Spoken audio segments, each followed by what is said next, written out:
On Friday, the CPIM Bagma Regional Committee organized a rally, deputation, and meeting to address various public grievances. The rally began in front of the BSNL office in Bagma and concluded at the Bagma Gram Panchayat office. The event highlighted 6 key demands for the immediate resolution of issues faced by the locals. Leaders of the CPIM Bagma Regional Committee submitted a deputation to the Panchayat Secretary, urging prompt action to address these concerns.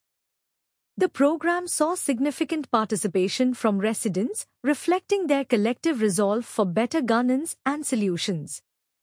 সমস্যাগুলি নিয়ে আপনারা মুখ খুলতে পারছেন না, কথা বলতে পারছেন না। শাসক দলের নেতৃত্বের রক্তচক্ষুকে ভয় পেয়ে আপনারা সেখানে কথা বলতে পারছেন না, আপনাদের অধিকার সেখানে রক্ষিত হচ্ছে না।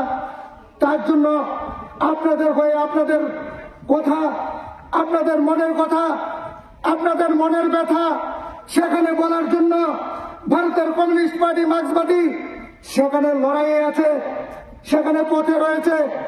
আর আজ একটু আগেই আমরা সেই বিএসএনএল চৌমুনি থেকে একটা মিছিল করে এই পঞ্চায়েতে আমরা এসেছি।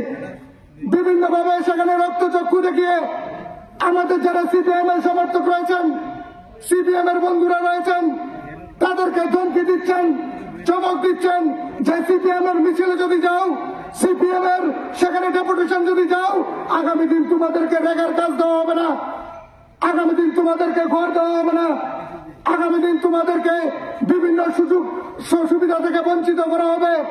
আমি জিজ্ঞাসা করতে চাই, এই সমস্ত সরকারি সুযোগ সুবিধা কার টাকা? বিজেপি সেখানে ব্যক্তিগত সম্পত্তি না, এটা মানুষের ট্যাক্সের টাকা, জনগণের ট্যাক্সের টাকা। আপনি বাজারে জিনিস কিনে খান, আপনি যে কোনো কাজে আপনাকে টাকা খরচ করে কিনতে হয়, সেই জিনিস কেনার থেকে যে ট্যাক্সের টাকা, সেই ট্যাক্সের টাকা থেকে সরকার আপনাকে আপনার যে সুযোগ